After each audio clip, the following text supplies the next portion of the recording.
What's poppin', y'all? Looks like Travis Scott's peoples might be trying to set him up. I don't know. Do we got a snake? Do we got a Judas amongst the camp? Because that's a possibility with Bun B. Because Bun B was doing an interview with Shannon Sharpe, who, he weathered the storm. Shannon, he tried to keep it pushing while the initial news of everything came out. But actually, I might do a little segment on Shannon Sharpe as a tangent at the end of this video. But let me play you guys the clip first between Bun B and Shannon Sharpe on the Club Shay Shay. I think it was Club Shay Shay. Not entirely sure if it was his other show. But I'm going to play you guys that right now. Push is not, you don't see Push at award shows. You don't see him at clubs and parties. Nope. They don't mix like that. They mix with their own.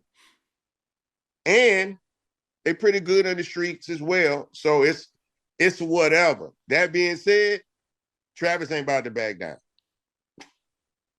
Travis ain't about to back down. He's from Houston. So you think Travis coming back? Travis gonna come back with a verse on I his wouldn't own? be surprised if you hear something before the weekend's done. It's either go into it or act like it didn't happen. But the problem is that the people are going to demand a response. When these beefs happen, you have to respond. The code is you can't I'm gonna be the biggest man. I'm just gonna let it go. A water off a duck's back. I'm just gonna let it go. Not that ain't been a part of your character all this time. You know what I'm saying? You can't be walking around with gloves on, waiting for somebody to time up and then turn down the first fight you get. Wow. You know what I'm saying? So I've been around Travis enough to know that no, he's not finna take that line down. He's absolutely not going to allow his public perception to be played with like that. Now, this is not good.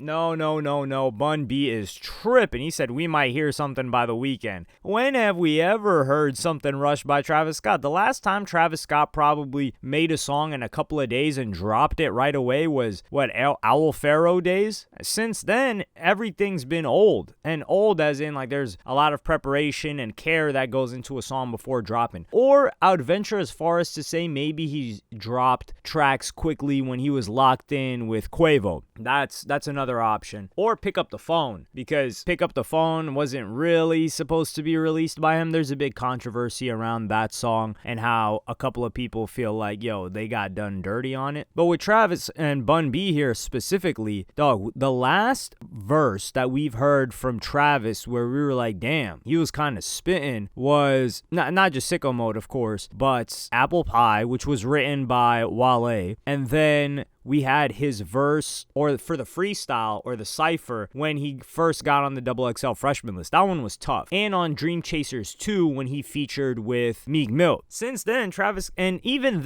Scott was saying a bunch of nothing. What the hell was he talking about? So he's in a tough scenario right now because he's getting played. I know he's enraged right now. Pusha T's done 4 interviews. He is making Travis Scott the centerpiece of his rollout. He wants Travis Scott like one of those deer heads that Joe Rogan has in his office that he hunted. That's what he's doing with Travis as this rollout. He's like, yeah, I'm gonna hunt this guy down. I've already fired my shots. He's not gonna do a damn thing about it. And frankly, even though he's saying that and he's saying you're harmless, he may be right, he may be wrong, but even if he's wrong, Travis should never address this on the track, and he should pretend like it never happened, because, dog, Travis Scott is doing stadiums. There's levels to this game, and you can, for instance, Drake and Kendrick Lamar is a little bit different, so I'm gonna drag this back to that situation, because Drake, and I've said this before, he should have just kept ignoring this, maybe throwing subs here and there, and never actually hopped into the beef, because, yeah, Kendrick Lamar is doing stadiums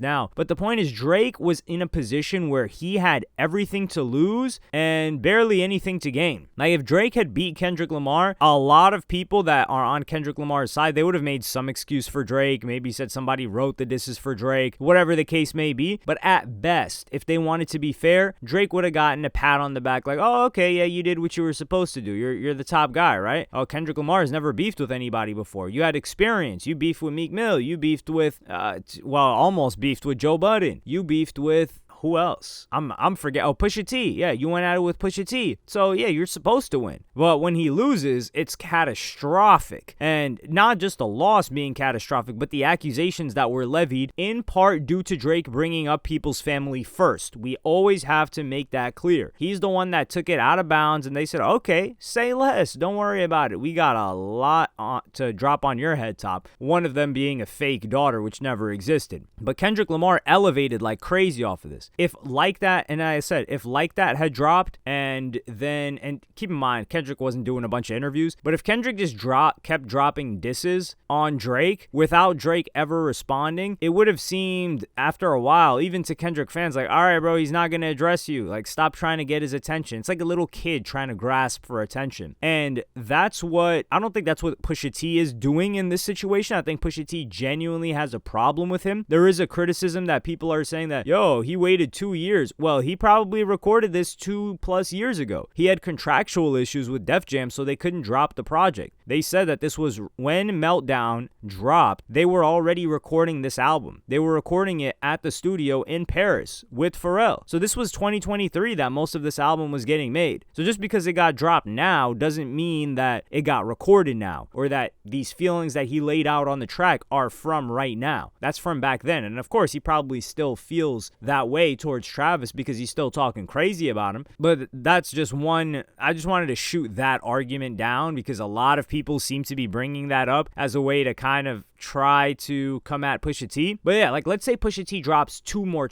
outside of this album. Travis doesn't respond. And it's very, very difficult not to respond right now because to him, it probably feels like everybody is paying attention to this. But in about 2 weeks after the Clips album drops, this is going to be like a 1.5 month long rollout, nobody's really going to pay attention to it like that. They're not really going to trip over it. And then if Pusha T keeps on dissing you, they're like, yo, you already got out what you needed to get out. Why are you still chasing this guy? Then it comes across very cloud chasey. Even in my view, it would come off like that. Like if Pusha keeps dropping tracks after this album on Travis, it gets into the territory of like, yo, dog, the guy doesn't want to address you. He's not a pop star, but he's like a corporate entity damn near. He's the AI of hip hop, even though he's a person. Like his music feels like what everybody describes AI as. And that's not to say that the music's not good. Like I think Travis Scott doesn't get enough credit for creating some of like the best sounds that we've heard in hip hop over the past 10 years. And some people will like criticize like, oh, is he really creating? Okay, curating, whatever you want to call it. He's put out some amazing stuff. It's just that the stuff doesn't really make you feel a type of way outside of in the moment. And that's what people are chasing with Travis Scott, and partially why his shows are so big. They're chasing that moment at his shows. And the majority of the people that are going to a Travis Scott show, you got to think he's got a global audience. There are people that don't even speak English. Many people that don't speak English that love Travis Scott's songs because of the energy it brings, and they would love to go to a Travis Scott show. And Pusha T dissing him probably isn't even registering on their radar unless they're actual like real deal hip hop fans, which the majority of concert attendees really aren't. They're just like, yo, this is an artist that we like, we enjoy his music, he puts on a good show, let's go to the show. And that's what Travis is. However, Travis Scott will have to avoid media because they will press him about this, they will ask him about this, and nothing that Pusha T said was wrong. But Pusha T, or actually Travis Scott, getting into a beef, no, he needs to avoid it. He needs to pretend like it didn't happen. He needs to pretend like he's Disney or Marvel. Isn't Marvel owned by Disney now? I think so. He needs to pretend like he's Fox, something. Isn't Fox owned by Disney now? Yo,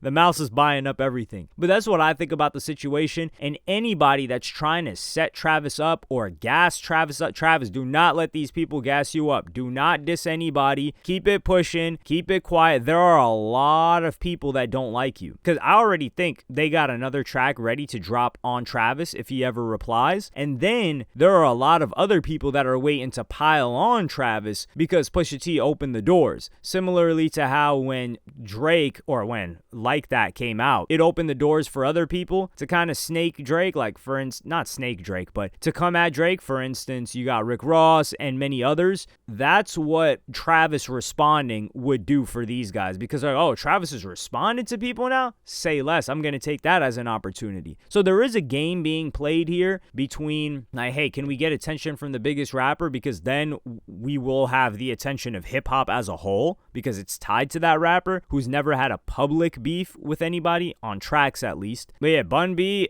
I think he's just trying to have some Houston pride here and thinking that Travis is anything like what his generation grew up on, when that is not the case, and he should not be held to that standard. But let me know what y'all think in the comments. Like, subscribe, and hit the notification bell if you enjoyed, and I'm see y'all on the next one.